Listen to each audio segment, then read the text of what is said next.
What up, gamers? I'm Jason. I'm Julie. And today on Dice & Dragons, we are going to be reviewing Dune Imperium, published by Direwolf Games. You may also know them as Direwolf Digital from Clank fame.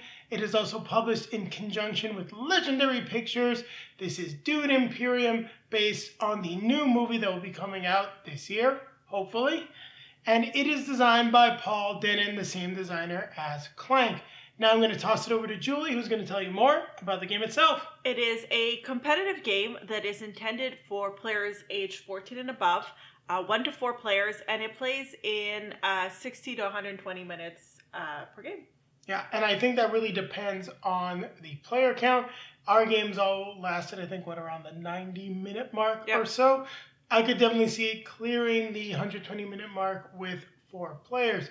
Now, what are you going to be doing in the game? If you're playing solo or with 2 players, you will have an opponent that is controlled by an AI, House Hagal. Now, you can either use the cards that come with the game or an app to simulate play. There's actually 2 apps that you can get. One is just the Dune Imperium app, and if you would like to actually have a better solo experience, they do tell you to get a different app from Direwolf Digital. Now, what are you doing in the game? Well, this is a deck building and worker placement game. So you have a deck of cards that will tell you where you can assign your workers, essentially. The cards all have different effects, and there are different, tokens, but I should say symbols on the side that will tell you if you can go to a faction alliance. Now, all of the great factions of Dune are represented. The Bene Gesserit, Choam Corporation, the Landsraad, the Emperor, the Spacing Guild, and of course the Fremen. So you will need to curry favor with those different factions.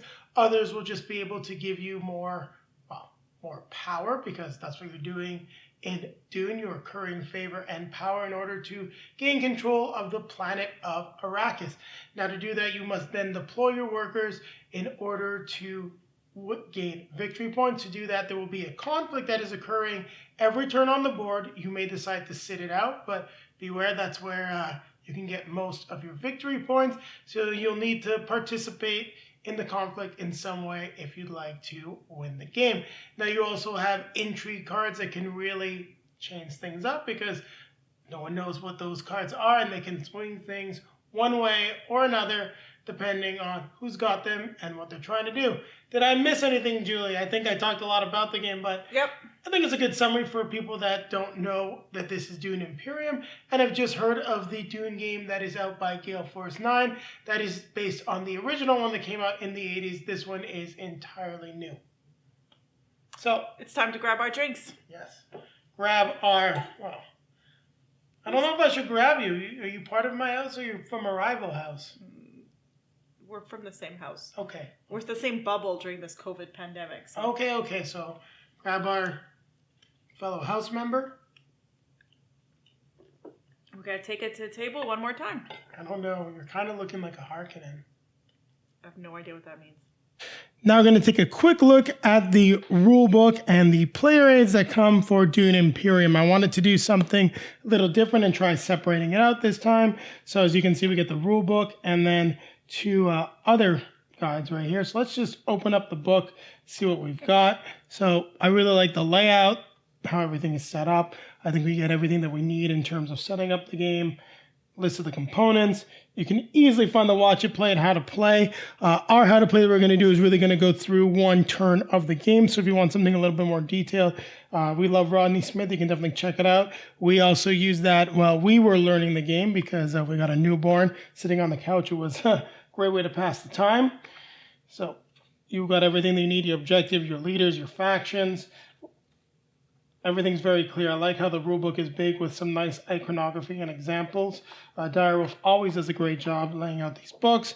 And then you do get some strategy tips in the back of the rulebook, as well as an icon guide. So the other thing that we do have here is the Dune Imperium board space guide. So just a guide to all the spaces on the board, so that if you need some clarifications, you can access it easily. I wish this was a little smaller so I could laminate it and protect it. That's about it. And then you've got the solo and 2-player game rules that we have here for House Hagal. So you can see there's not too much to it, so it's fairly easy to do. You can also get the app to help you out with the control of House Hagal. So there you have it. Those are the rule books. So you saw what we got here. And I will now be coming back at you with the components for Dune Imperium. Now we're going to take a quick look at the components for Dune Imperium. So we'll start with the tokens that we have down here. You've got the spice tokens represented by the orange ones, the hexagons.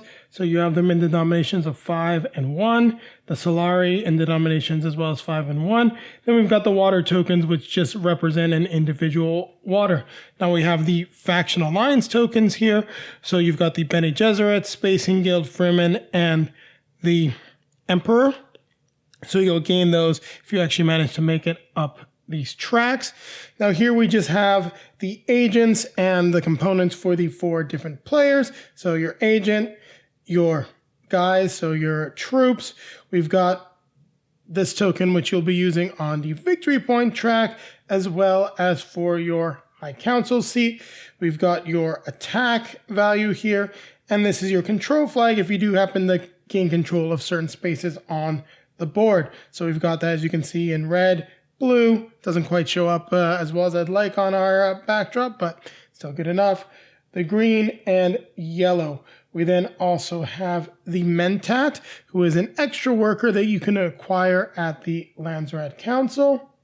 Here we've got the first player token, and these tokens here are specifically for Baron Harkonnen's Master Stroke, where you can get some extra points with the faction alliances. So as you can see, he's got 1 for each faction.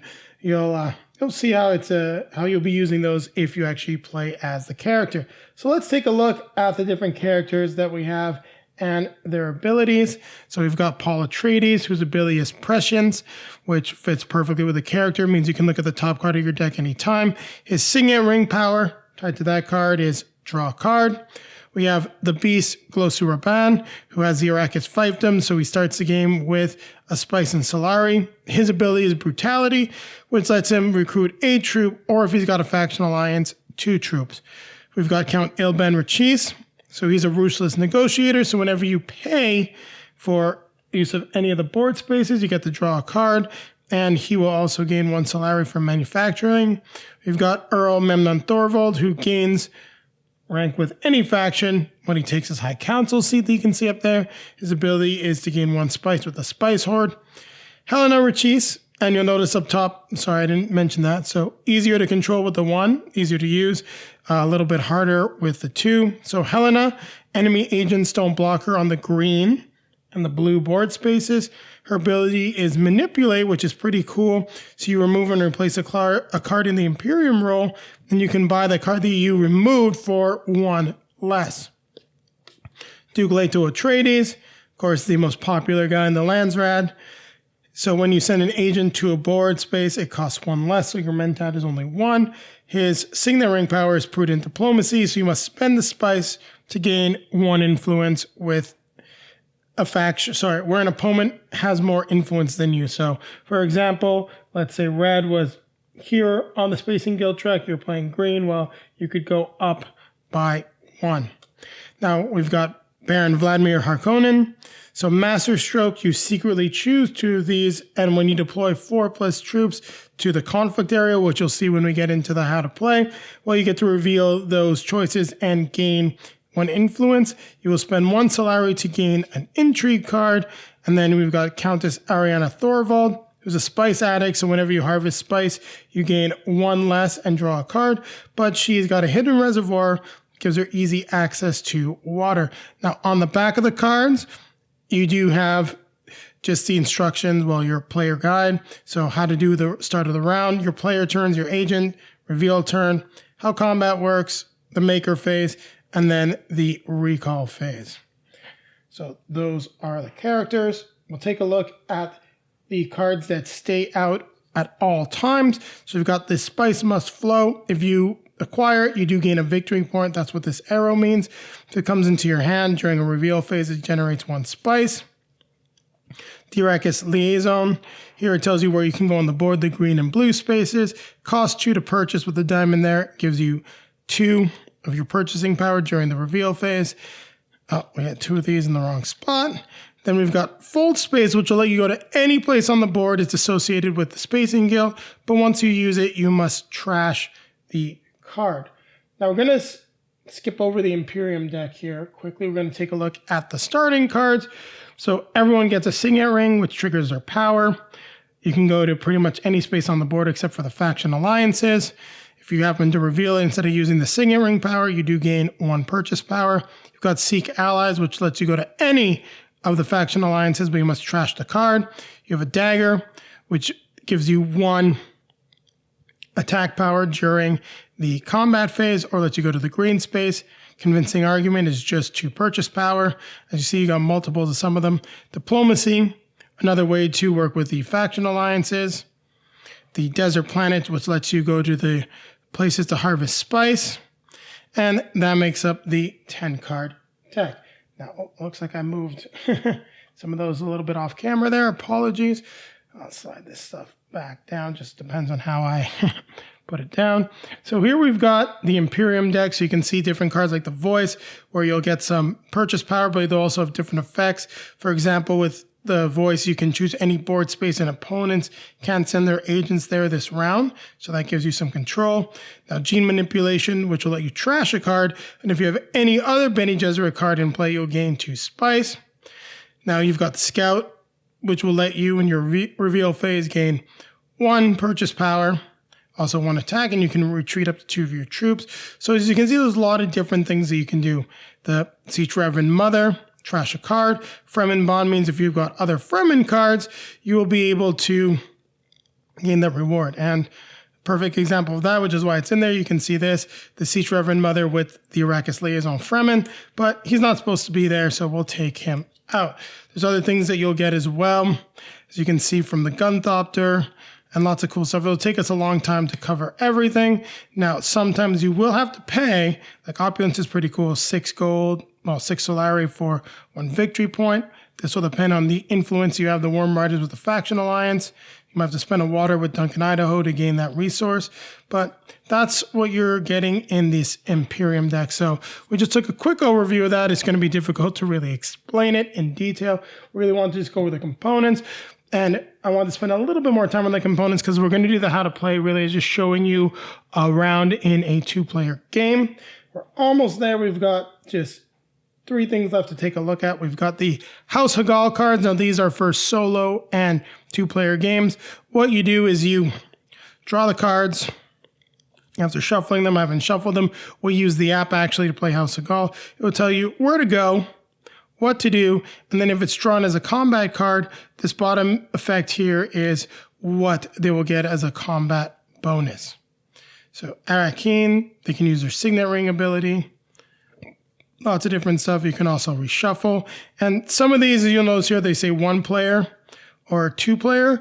In a 2-player game, House Hagal really plays the spoiler, whereas in a solo game, they will be competing with you on the victory point track for the win.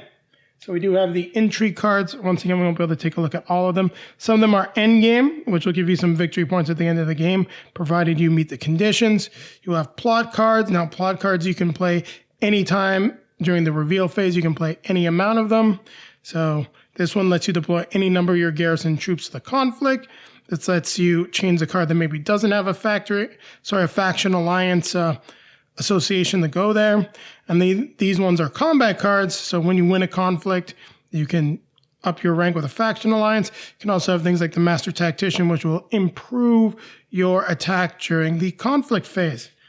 And lastly, we need to take a look at the conflict cards. Now, this deck does get randomized, except for the final 4. So there are 3 different levels of conflict: level 1, level 2, and level 3. Look at the bottom here, you'll see what you get if you come in first, second, or third.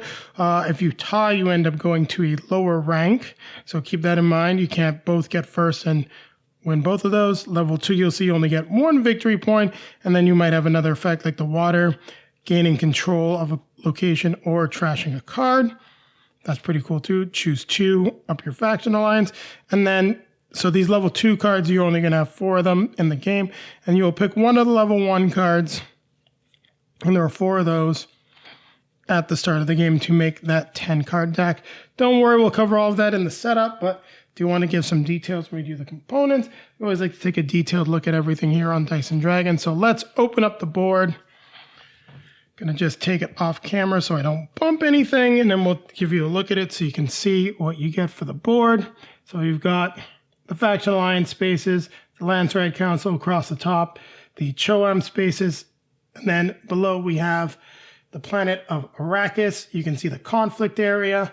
Then as we keep going, you can see just how you're going to be managing your conflict, as well as keeping track of your combat ability. And then we've got the victory track over there. So there you have it. We've taken a look at all the components for Dune Imperium.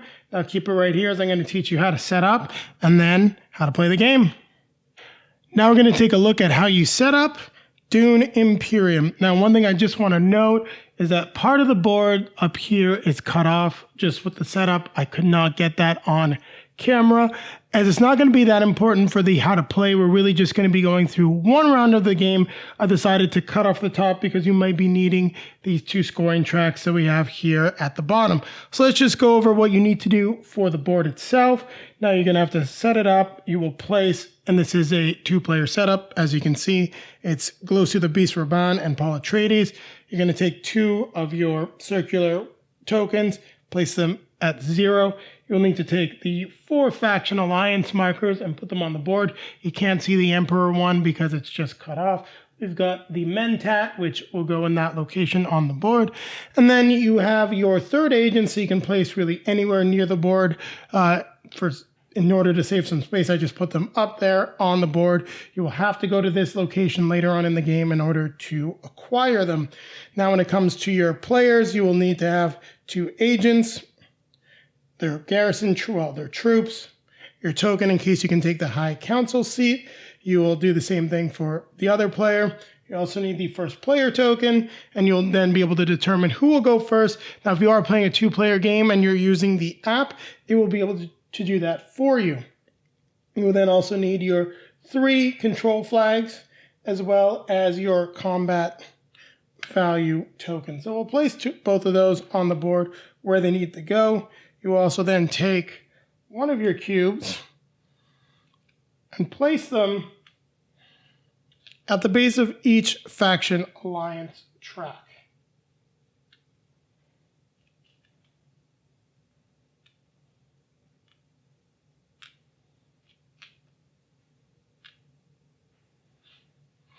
You will also need to have nearby, when you're playing a 2-player game, the House Hagal cards, or as I said, an iPad or iPhone, Android device with an app to control House Hagal. In this case, we're going to be using the cards. Now, for House Hagal, you cannot see the components on camera. I'm deliberately not putting them on camera just because it gets a little complicated. All you need, though, are their agents, their garrison troops, as well as their combat value. Now, each player is going to start with some troops in their garrison. So if I'm not mistaken, and I'll double check this between plays because for some reason I'm thinking it's 4. I believe I'm wrong. But you put three troops in the garrison for your setup. Now you will have the standard cards, the Spice Must Flow, the Arrakis Liaison, Fold Space, and your Intrigue cards. I'm just going to remove the first player token. You will also need to set up the Imperium deck and deal out 5 cards. Now I'm going to slide down Raban. We're going to set these up. So as you can see, you may get doubles. I'm going to put this at the bottom as I want a little bit of variety in terms of what we're going to be doing for the teach. We have the Chris knife. And then I believe I can fit one more card. We'll have the Bene Gesserit sister. Now, you should have 5 cards available. I will have a 5th one. I'm going to deal it out now. It's the voice. You'll just see it slightly off camera. I'd rather have it peeking out there so that everyone knows that there are 5 cards. And I'm just going to be placing the Dune Imperium deck up off camera so I will have access to it. And the last thing we need to do is set up the conflict. Now, in order to do that, you will be taking one of the level 1 cards, so feel free to shuffle them up. This is going to be the top card of the conflict deck. You're going to shuffle your level 2 conflict cards. You're going to deal 1, 2, 3, 4, 5 of them. They'll go, of course, below the level 1. Then you're going to have the 4 level 3 conflict cards. They've already been shuffled. You just place them at the bottom of the deck, making your conflict deck. And now the game is set up. All the rest of these tokens are going to go back into the box. And each player, as you can see, also has their 10 starting cards. So here we each have the Signet Ring, Convincing Argument, Seek Allies, Dune to Desert Planet times 2, Dagger times 2, Reconnaissance, and Diplomacy. And these make up the 10 cards that each player will start with. Now, just to keep things simple, I will be taking them, well, I'll leave it there for now, but they will be off camera while I am playing the game. You also want to make sure that you do have your resources easily accessible. So make sure that the Solari, water, spice are nearby. I've got mine just, below here off camera, where I've got the stuff for House Hagal, as well as I'll probably be keeping the player cards there. So there you have it. That's how you set up Dune Imperium. Now keep it right here, as I'll be coming back at you with the how to play. So now let's teach you how to play Dune Imperium. So the first thing we need to do is determine the starting player. In this case, it will be Paul Atreides. So I'm just going to put this over there. We will also take his starting deck of cards, which I've removed and placed off camera. I'm going to put it next to his player, but still out of sight, just so that you'll see me reaching over and properly pulling the cards. Now we must make sure we shuffle up the cards, and we will start with a 5-card hand. So 1, 2, 3, 4, and 5. Now, as we're going to only really be going through one round of the game, I'm going to switch up some of the cards that I got. I'd like to get a little bit more variety, so I'm going to pull the Seek Allies and the Signet Ring out. We're going to take Reconnaissance and Convincing Argument, as well as the Dagger. So we'll have 5 cards that remain in our deck. I'm just doing that because I want to make sure that we have a good example as to what you're going to be doing in the game. We're only going to be playing through one round. Afterwards, we will discuss a little bit about getting your Swordsmaster and a few other things that will be happening later on in the game. Now, we did watch Rodney Smith's from Watch It Played his how to play of the game. We got a little guy, just made sense while we were sitting on the couch. So we want to do something different and really show you an actual round in play, also with House Hagal. So if you are playing a 2-player game, this will give you a good idea how to use the deck. So we've got our cards. It is Paul Atreides' turn, as he's the first player. Now before we do anything else, we'll just flip over Raban's cards. We'll shuffle them up. And we're going to deal 5. 1, 2, 3. So we've got Raban's 5 starting cards. So nice variety here. I like what we see. And let's not forget, Raban does start with 2 resources, 1 Solari and 1 Spice. So we're going to start with Paul. Now, we may look at the top card of our deck at any time. So we see that the top card is Diplomacy. That is using our Prescience ability. So what we really want to do, we're going to play our Signet Ring. Almost forgot. You do need to reveal the starting conflict. So as you can see, that's the round start. Reveal a new conflict. Draw a hand of 5 cards. Now we take an agent turn where we play a card for its effect. So we're going to play the Signet Ring. Now we will completely ignore the bottom part here.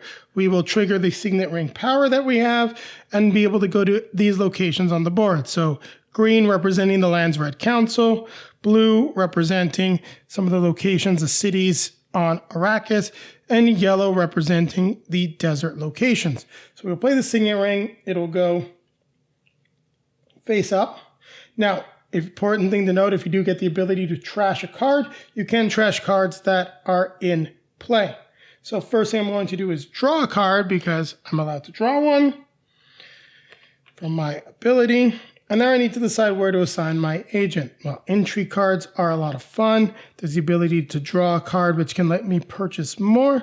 I want to go ahead and get the intrigue card.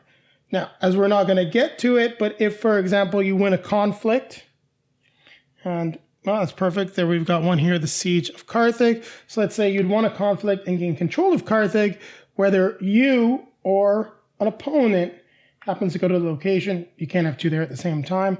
You would then gain a Solari that benefit that is at the bottom of the location.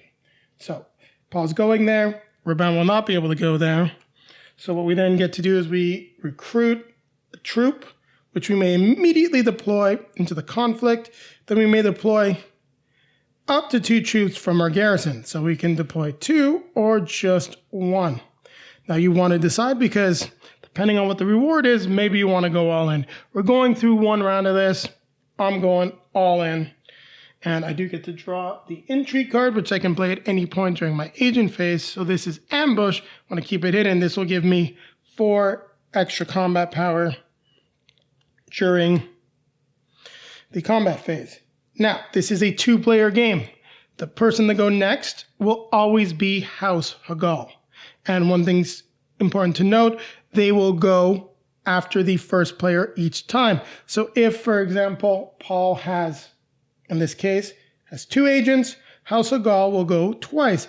If this is later in the game and I've acquired my Swordmaster, House Hagal will go 3 times. It doesn't matter if your opponents only have 2 Swordsmasters. Well, in this case, it's a 2-player game, so your opponent only has 2 Swordmasters, they will go 3. Now, the Mentat does not count, as that is an extra agent that you have to purchase.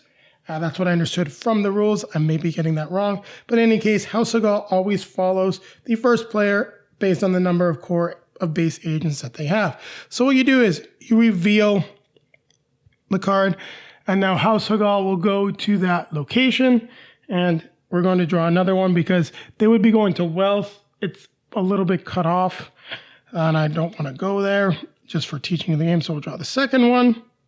So this is a good example, Harvest Spice.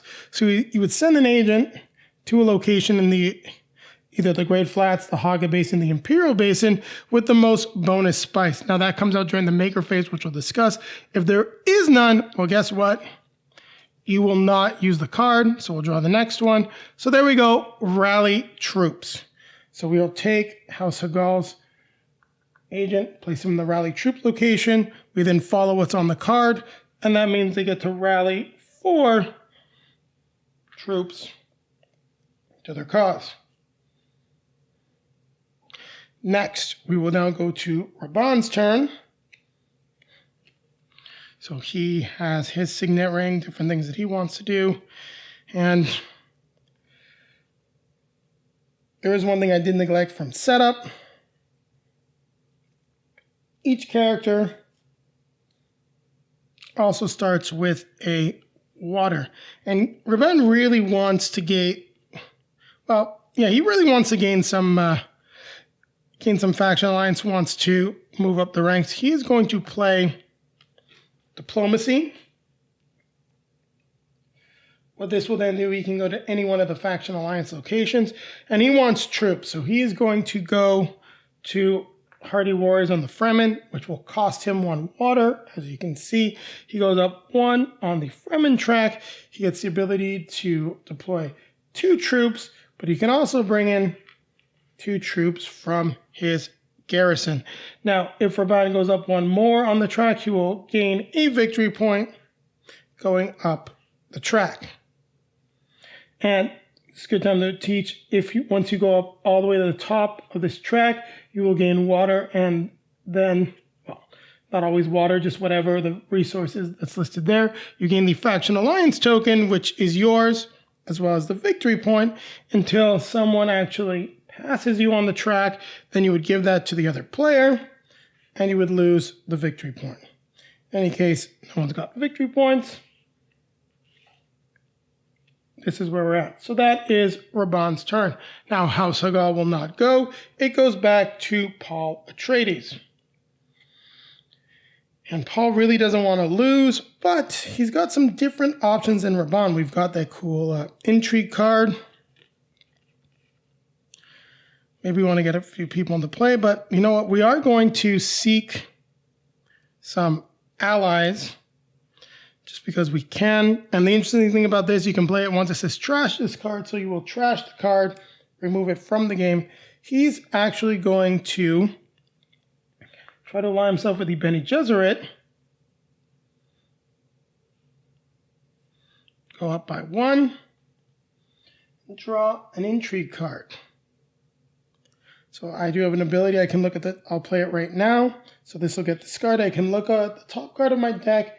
I may keep it or trash it. In this case, I like trashing cards early on as it's one of the better ways to thin your deck. He's just going to trash it so it then gets removed from the game. Now, it is House Hagal's turn. We'll see what they draw. So they draw Fold Space. And we're going to draw a different card. I want to draw specifically a card that's going to give them some some more abilities because I want them to get involved in the fight. So yeah, let's do that. I'm going to then, they're going to draw the card for Arrakis.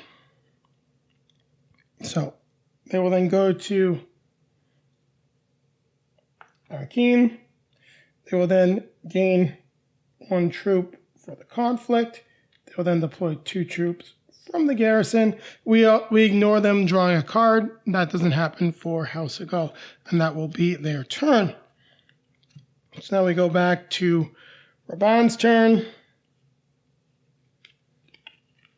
He has yet to use his signet ring, and then he could have done some cool stuff by potentially going to Arrakis, but you know what? Let's get some spice. So he'll play his signet ring. He's going to go to the only location he can. So he'll gain 1 spice from going to the Imperial Basin. You'll notice that it has the sword symbol, as you see here. So any place on the planet has a sword symbol, meaning you're able to deploy troops.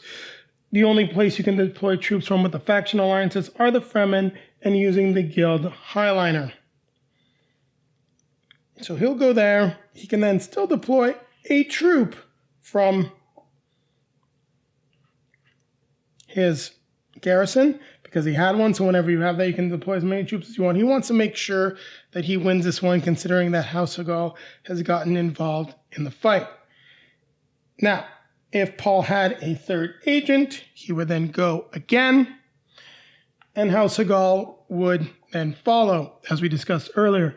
If I purchased the Mentat, something you can't do on the first turn unless you get Solari right away, well, then he would not go, but you can definitely have different turns. So, for example, we now go into what's known as the reveal phase. That's the only thing left that Paul or Raban can do. If, for example, Raban had a 3rd agent, well, then Paul would reveal, Raban would get to play again, and then would go through their reveal phase. So just keep that in mind. Not everything is always going to sync up. So then we go for the reveal. Now, even though I've trashed the card, I was able to draw a card.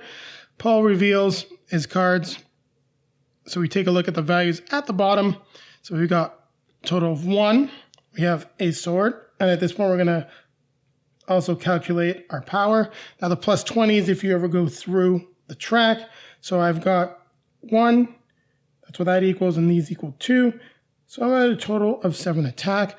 My purchasing power is a total of 4, as you can tell from the diamond. So I can buy cards that are worth 4. Now, I've always really liked the Guild Administrator, but the Bene Gesserit voice, which I have off camera, is still very, very cool. So I'm actually going to take the voice, which will then go into the discard pile. Now, this is still in play, but I'm going to put it in discard just to keep things clean. Now, I then immediately draw another card from the deck.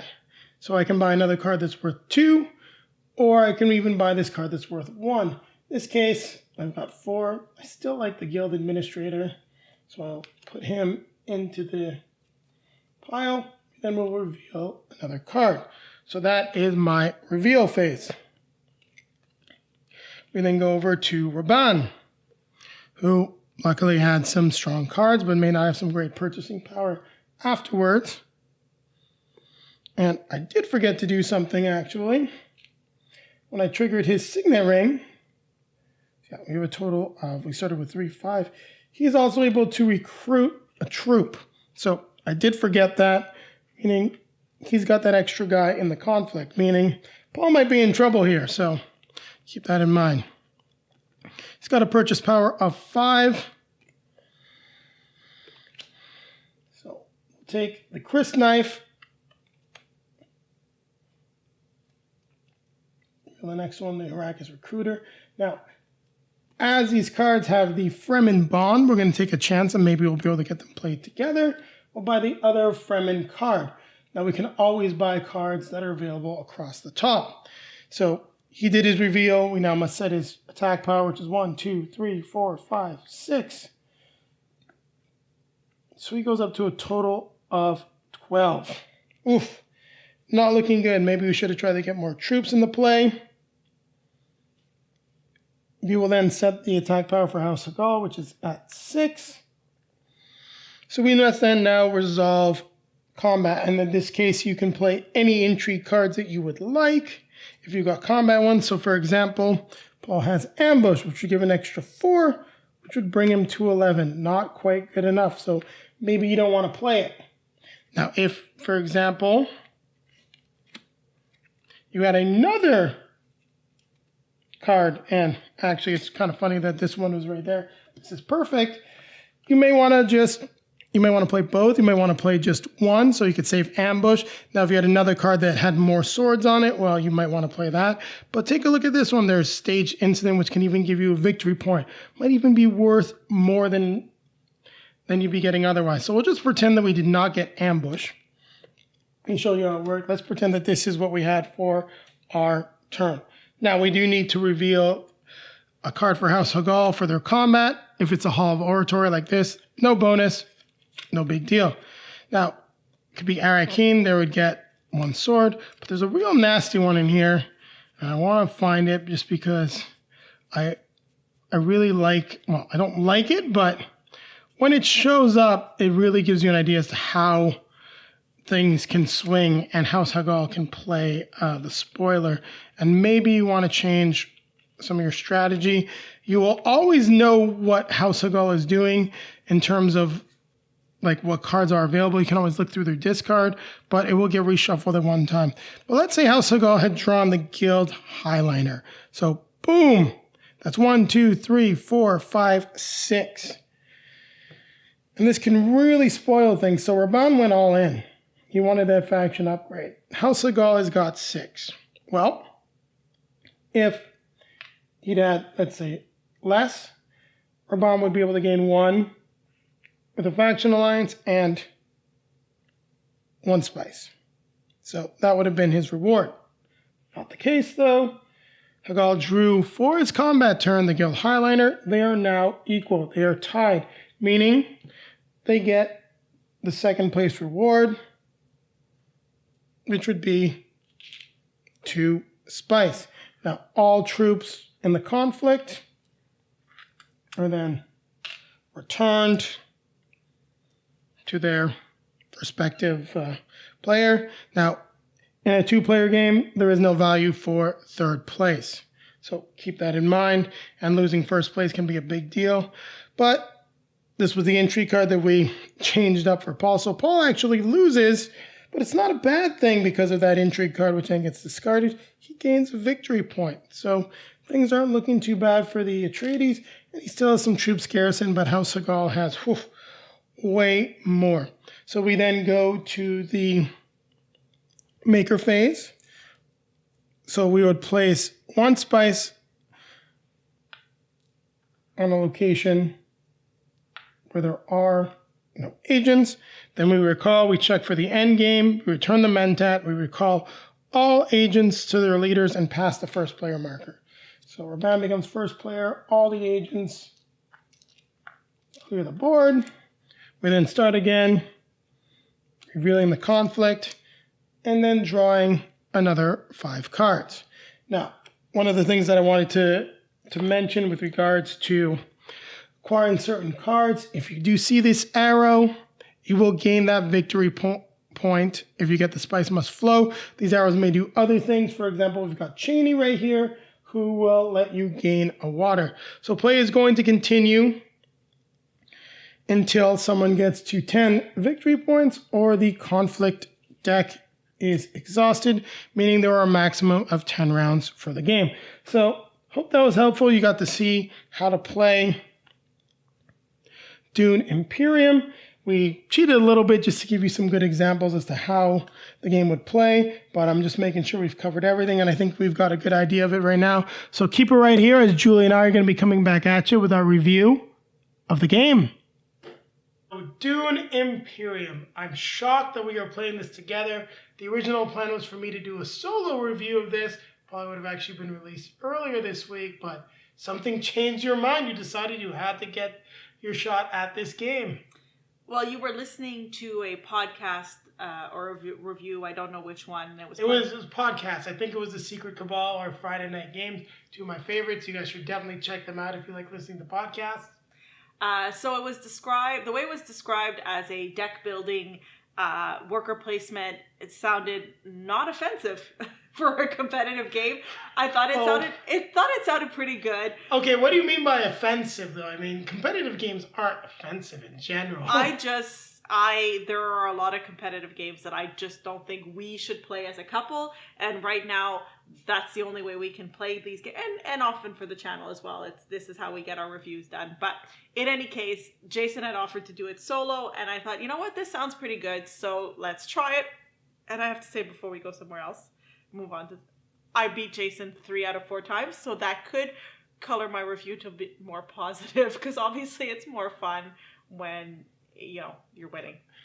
Yeah, that's the case. I did win our last game. Now, I will say the first game that I played it wrong. We'll talk about it as we get into our thoughts on the game. There definitely is some imbalance across the leaders at different player counts, which we're also going to get into.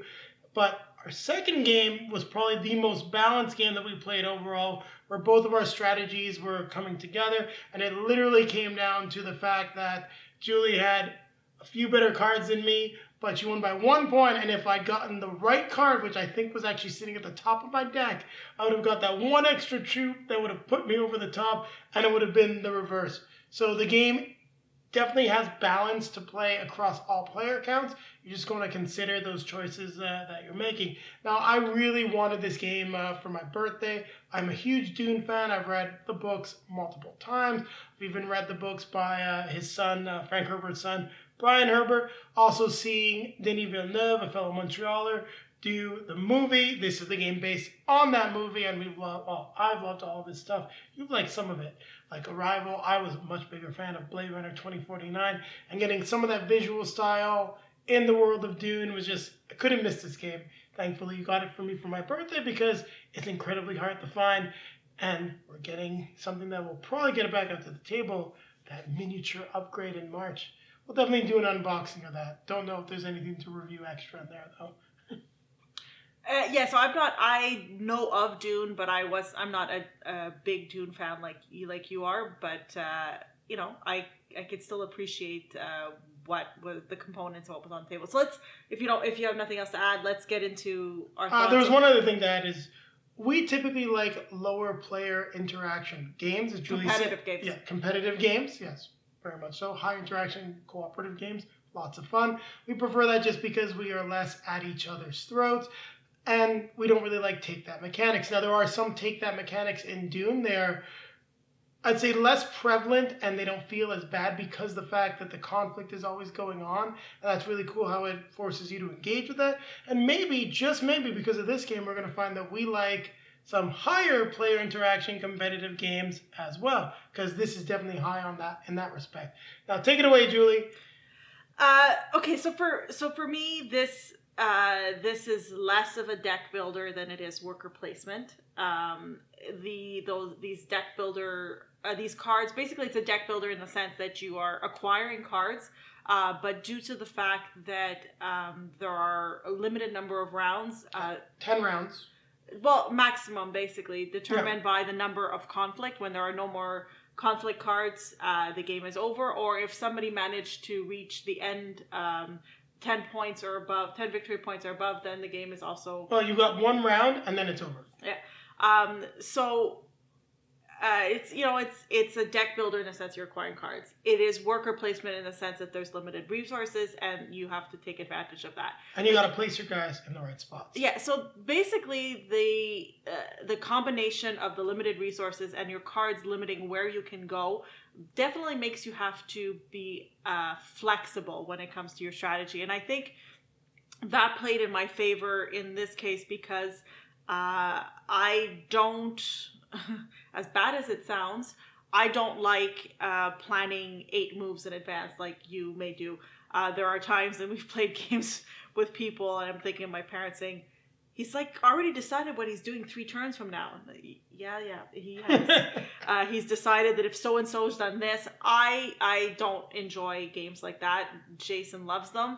And, that makes for, interesting things. If we like absolutely everything the same, then, we wouldn't have this interesting conversation when we do these reviews. So that being said, I do enjoy both aspects of this. I enjoy acquiring cards, even if I'm not going to be able to chain big combo cards. It does happen. It was fun a couple of times. It did work in my favor. I think of one of the turns where I had acquired a card that allows me to get the spice shall keep moving, spice shall flow. The spice must flow, which gives you a victory point. Yeah, so I had a card that only thing it did was reduce the price of that by 3 Solari. And that hand, I ended up having, multiple Solari. So it just worked in my favor that way. But I had one really cool combo. Unfortunately, and I sorry to interrupt there, it doesn't always amount to anything. I pulled off a combo where I literally amassed 20 purchase power. I picked up a lot of really powerful cards, but as Julie mentioned, there's 10 rounds in the game. I did not get to cycle those cards nearly enough. Now, I was playing Paul Atreides at the time. His ability is to draw a card, which is very powerful with his Signet Ring ability. But I played it as a pure deck builder, and she literally just ran away with the game.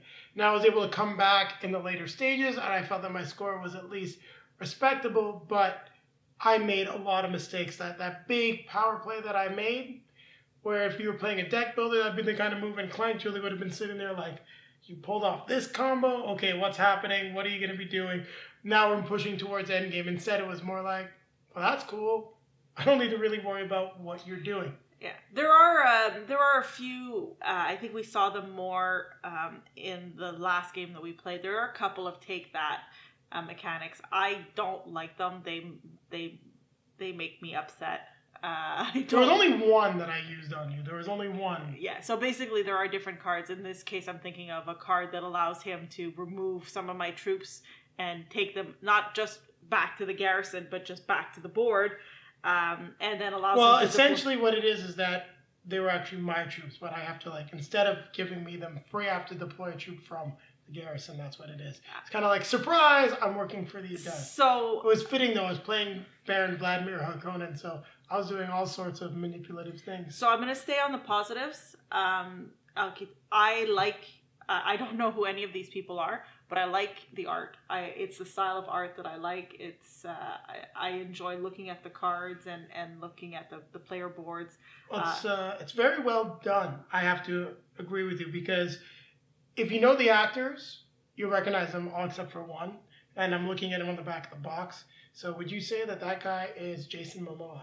No. No. So Duncan Idaho does not look like Jason Momoa. Then again, I haven't seen the way he looks in the film, but I do like the fact that instead of movie stills, we get movie still inspired art, which definitely makes it feel like a game. And I think that it's very cool and it's something that I really like. So I like the quality of the card stock and the quality of the board and the meeples, I guess. Yes, the meeples. I just wanted to mention something. I didn't want to interrupt. Is that the one thing I do not like, at least with regards to my hands, is the cards they have a nice gloss to them. It does pick up oil very easily. We are getting the actual sleeves that come with the upgrade, so we'll be sleeving the game, but if you're in a situation like me, you probably want to sleeve the cards to protect them for the long term, because they definitely do pick up grease and things like that. So yeah, I like that have very pretty wood meeples and components. I think that they're very nice, and But we're never going to see them again, probably. Okay, well, they're still pretty. I like the colors, and I like the quality of them. They have a good feel to them. But you love minis more. Yes, but I can appreciate this, is what I'm saying. So I enjoyed playing the game. I enjoyed the strategy. I enjoyed the fact that I could make a couple of mistakes and still win, because there is some flexibility. There's a couple times that I felt like I could have won faster, basically, or by more, because I made mistakes. But then again, I guess you made mistakes as well.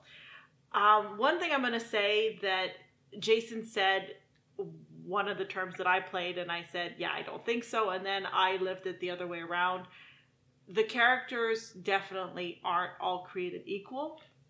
At 2 players. I'm not sure how that would be reflected at 4 players. You can still play very well. The game in particular, like, Julie beat me by 3 points. I had some really bad luck on that game. That one thing really crippled me was when House Hagal drew the Guild Highliner and just out of nowhere just won a conflict, and that really set me back, because I had gone all in. If that had gone a little differently and I'd won that, I still think Julie would have won, but it wouldn't have been as bad. But she was playing Leto Atreides, I was playing Helena Rachis. And Leto, you just kicked my butt with Leto. Yeah, and I can't remember the name of the player I had. Memnon Thorvald. The last one? No, that was the Countess Thorvald, and I'm drawing a blank with regards to her name. Some of the characters, they may be well known in the movie. I haven't seen it yet because it hasn't come out yet. They're not as present in Frank Herbert's books. So, in principle, the powers. So each character basically has a power, what I call it, that you can use all the time, and then you have the signet ring ability that you can use when you have that particular card. Well, not everyone's power can be used all the time. Sometimes it's just starting. You might just get something at the start of the game. You might have to plan something for the future. So, I'm not sure. We haven't played all the characters. I think we've collectively played every one of them except the Beast Raban. And it's surprising though. Like, I was playing Baron Vladimir Harkonnen, and I didn't think his Master Stroke ability was going to be as powerful as it was. It ended up being a lot more powerful than I thought. When I actually made the move and was able to pull it off, I was like, oh wow, that actually is a game changer. So it's a little deceptive, I think. I think it's in, yes, it's definitely Secret Cabal, I believe. That's the How to Play, that's what we watched. No, we were watching Watch It Play. Oh, my apologies. Fabulous job, by the way. I did enjoy. Yes, fellow Canadian Rodney Smith. And I believe it was mentioned, and it's something that I remembered because I thought when I play this for the first time, I want to make sure I take advantage, is the intrigue cards. And I can definitely say without a doubt, at least at a 2-player game, they are definitely important. Yes, that was how she won that game, that we were off by 1 point, were the intrigue cards. Also in the last game, when I was playing the Baron, I was just going full out on the intrigue cards, and I didn't get my high council seat. I didn't get a 3rd worker. I played it scheming and manipulative, exactly the way that, and I'm talking about manipulative in terms of manipulating the board, making alliances, making those kinds of plays. It worked out very, very well in my favor.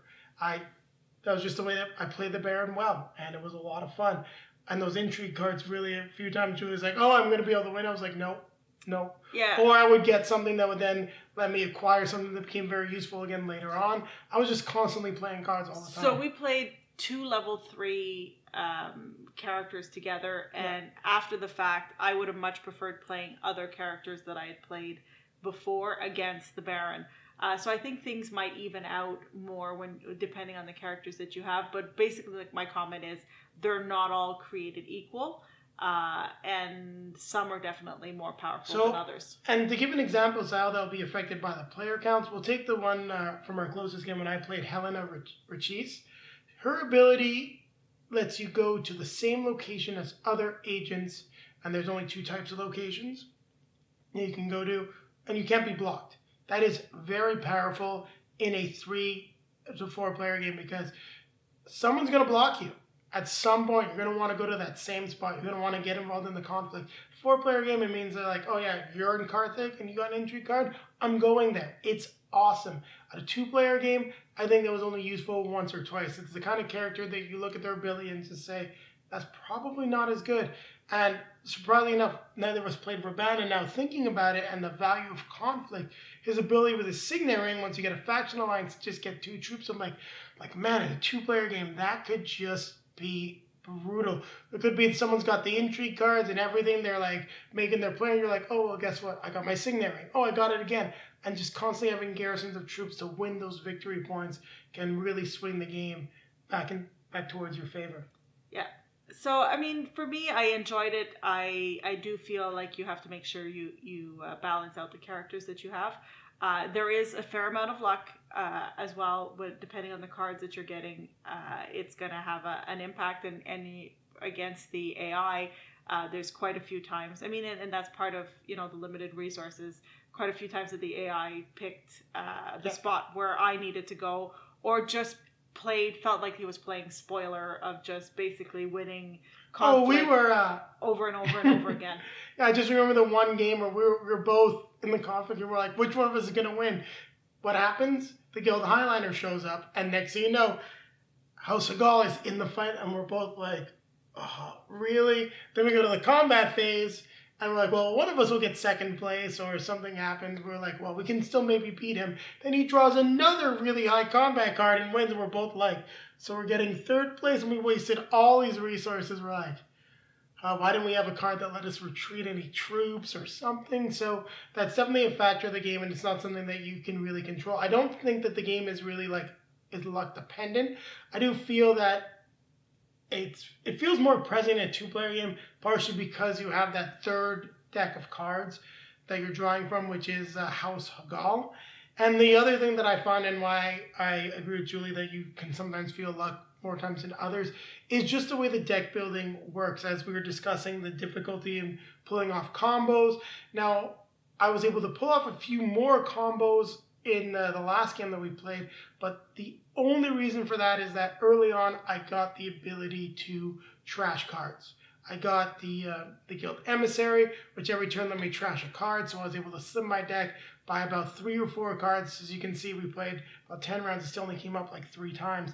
And by really getting those, not bad cards, but not great cards out of the way, it actually let my cards come up to pull off one of the combos. And even then, I pulled off one combo the entire game.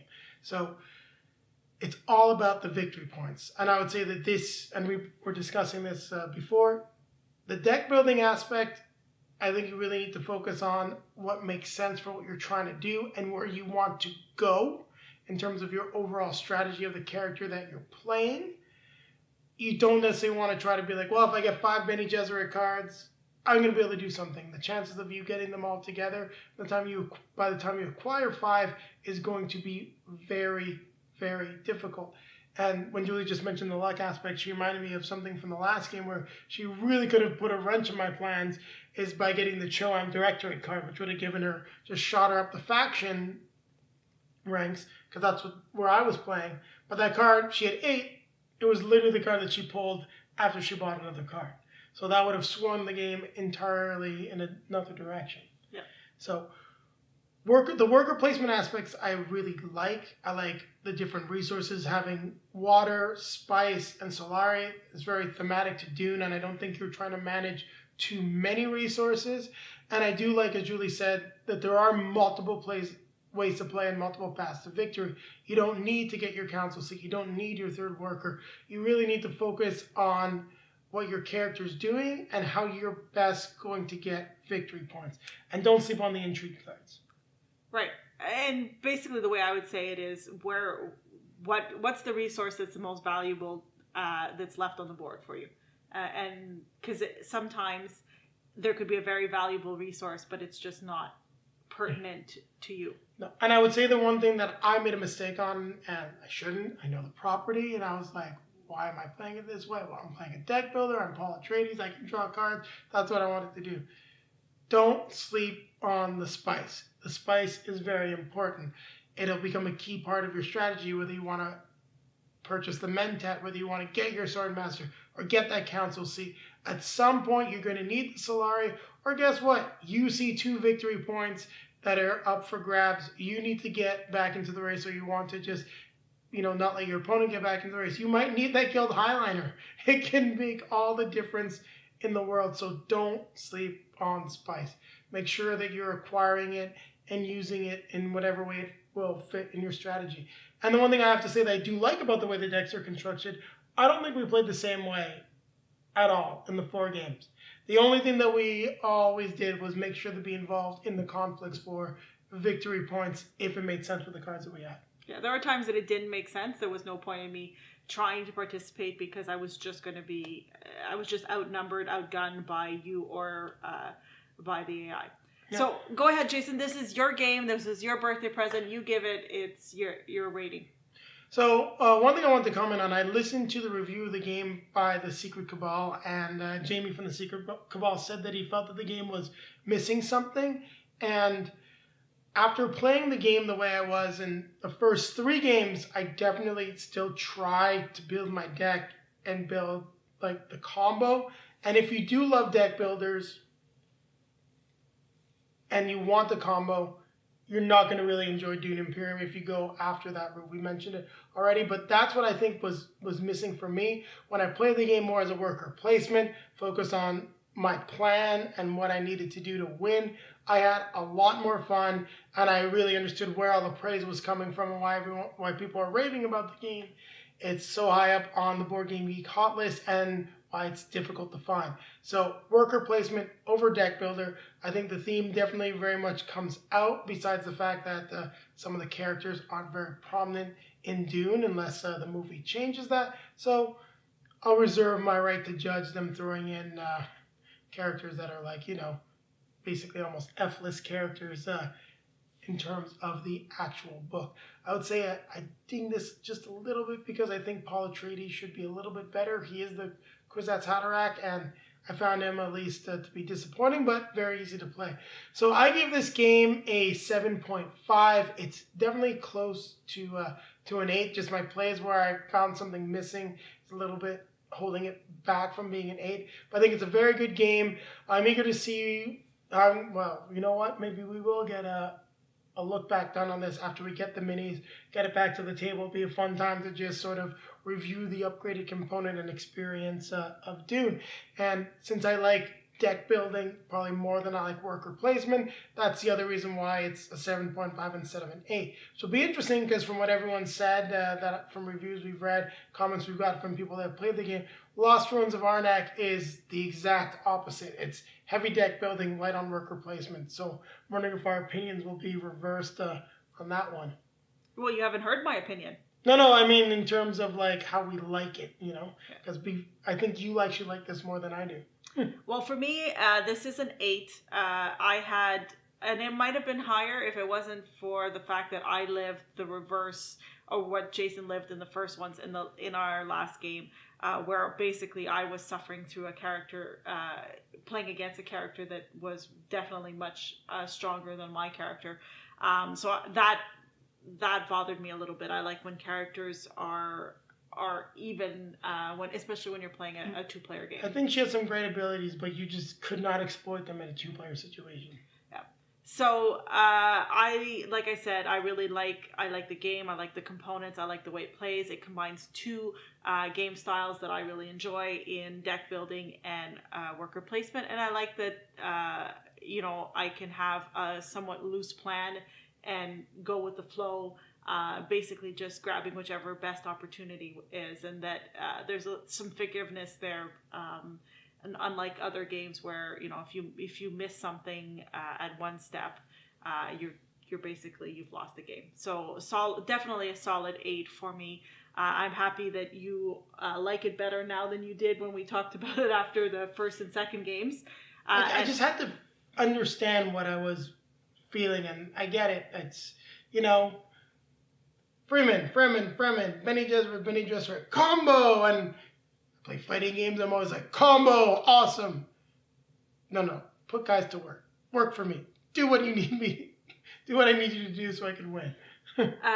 So I really enjoyed this, and like you said, I look forward to seeing what this looks like with the minis and the other and it'll be a good chance for us to try out maybe some different combinations, get a couple games in, and then maybe our review will have changed. I mean, we'll play the Lost Ruins of Arnak. Then maybe we'll hold off on our comparison till a little later on once we get the minis, so we can maybe just be like, this game versus this game, and see how we feel about it. But it'll happen eventually, guaranteed at some point this year. So now it's time to remind you guys to like, comment, subscribe, and hit the bell to be notified when we have new contents for you.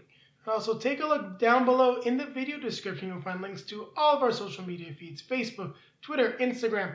If you'd like to see pictures of Julie and I playing Dune Imperium, they are all over those feeds. Also, if you're looking for a copy of Dune Imperium, you'd like to get a discount, and you want to support the channel, well, take a look down in the video description, as well as there is the link to Multi-Zone. With our discount code, you will get 10% off your purchase there, and a portion of your purchase will be returned to the channel. So it's a great way to help us out. We just live off of YouTube ad revenues.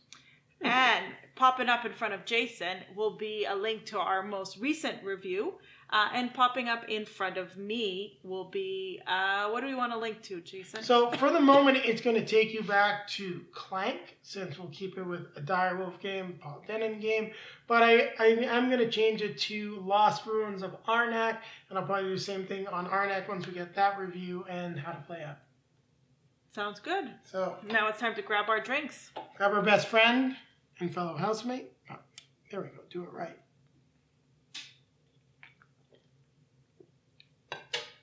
And we're gonna keep playing games. And keep playing games. Well, maybe not. Do we have a poison sniffer? Make sure that there's no rival house trying to kill us. I mean, that happens all the time in Dune. I wouldn't know.